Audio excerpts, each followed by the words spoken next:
Hello and welcome to our 21st century learning space. I'm going to just go around the room and show you some of the skills and the things that we're trying to develop with students in this room.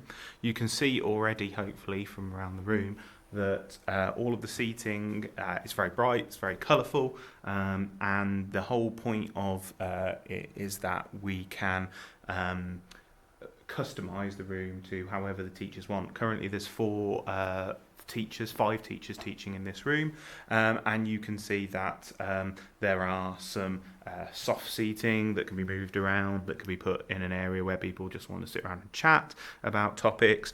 We've got the sort of the circular tables which split into four, which can be used individually or as a whole, and they fit 8 people around them. We've got the bench over here where people can sit down and put up ideas. We use that a lot in economics. And so the whole point of this is flexibility for a room. The idea is that different teachers can use the room in different ways, and students will have a preference on where they want to sit. And when we first do it, most people will turn around and go, well, they'll want the comfy seats.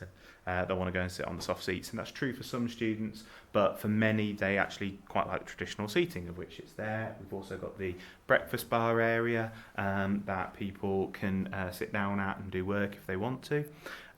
However, the room's more about than just about furniture, so we're testing out sort of new ideas and new concepts here, some of it high-tech, some of it low-tech.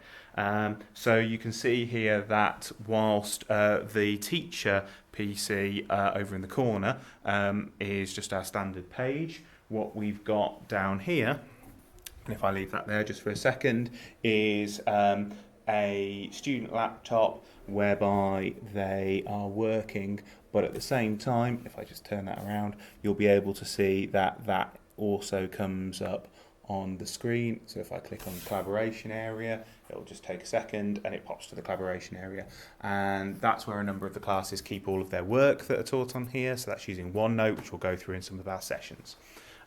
So the idea is here that we would never really need a teacher PC. You can see over from the corner there, if you ever turn around, there's no teacher desk. There's just a hub area where we keep technology. We don't have one-to-one devices, so this is not about spending tens of thousands of pounds. We simply use about 7 or 8 either laptops and iPads. They can be used interchangeably. And that could be that a faculty or a department has those, and then depending on when you use them, you would book them out with the faculty or department. It's really just the idea that this room is for ease that we use that, but a department could easily replicate that.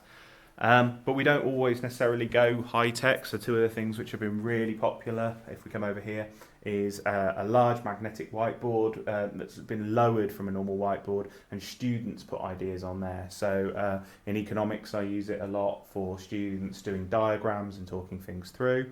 And you can see over there in the corner, if I sort of come around, then we've also got these whiteboards that you'll be able to use in the session, and they're 60-second recordable whiteboards where you can put ideas down, use as starters. Students can record themselves. It's really, really simple. It's just a couple of buttons to press. We're also trialling out different ideas in here. I've just put this on the wall to make it easier to see. So with our iPads, we're doing things whereby students might be able to access revision materials more easily.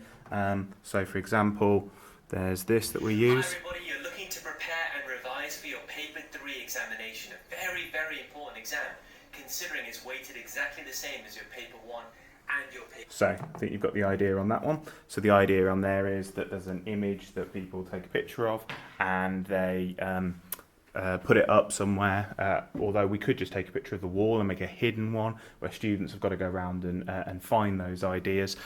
They hold up the iPad. Once they found it, a video or a picture or a website, whatever it happens to be, pops up. That's totally free, so there's no expense to that. Over here we've also got, just quickly put it up there, it was easier to show you, QR codes. We've used those quite a lot, but QR codes which are embedded in pictures that are hidden. The idea is that it kind of challenges students to find those a little bit more. So the whole premise of the room is not necessarily spending loads of money, although there's money attached to some of it, but it's more about the kind of skills that students are developing whilst they're also learning topics. So over here you can see that I've connected up my phone up to this massive screen. This isn't just staying, this is a kind of interim measure. Up on the wall here we're going to just have a TV, a standard home TV, nothing particularly fancy, £100, £200, that sort of area. But we've connected in some what looks like messy cables. Normally that would be behind, but I've just pulled them out for today. All the cables to connect these up cost in total about £10-15. And you can connect an iPad onto it, an iPhone onto it. It's got a HDMI, as you can see here, which can connect up to the laptop. And what that does is it means that whatever device the student's got, there are Android ones as well, so it doesn't matter what you have, they can quickly display their work, and it's just plug and play. We're also looking at some ideas on how you mirror students' work, but this is a really quick, stress-free, easy idea for pupils just to be able to say plug and play. It's dead easy to set up. There's no real technical know-how. You're not worried about Wi-Fi connectivity. It's just there. So students could come around, sit at what we call the breakfast bar, and show the work that they've created. It could be on OneNote that I've just shown you, or it could be a sway, or it could be a video that they've got that they all just want to show. And we've also got connectors so they can put headphones into those, so that it's not disturbing other people. So hopefully that gives you a bit of a flavour of what the room looks like. The things that we're trying to really help students develop with this room are some of what's called the 21st century skills, which are used kind of around the world. And those are looking at things like collaboration, which is why we purposely haven't gone one-to-one with devices, students having to work together. It's about what I suppose we would call resilience, keeping on task, developing those skills. We've got to be given the opportunity to work as a team, but then seeing how we can engage students to make sure that they're sort of on task.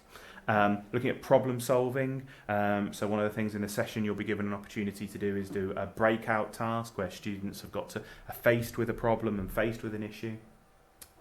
But we want to look at real world problem solving. So you'll notice that there are webcams up here. Again, they're not phenomenally expensive webcams. They're nothing fancy. They are just ones that we do Skype with. So the concept would be is that if you do a topic, you would do a Skype with a person from around the world. It could be in the UK, it could be abroad, about that topic. So 2 examples of that, we did a Skype with a university last year on an economics topic, and they were setting the students problems. And this year we are going to do a topic on Antarctica, and actually we're connecting with someone from Antarctica who studies penguins in the autumn, so that's going to be fabulous for the students. So it's trying to sort of bring the world in, but quite low cost. Skype, for those of you who haven't used it, can be explained in the session, but it's essentially just video calling, but there's a whole set of Skype lessons and people to connect with, so you don't have to go and sort of randomly find these places. There's a database where you can just click and say, I'd like to connect with you, which we can go through in the session, that's fine.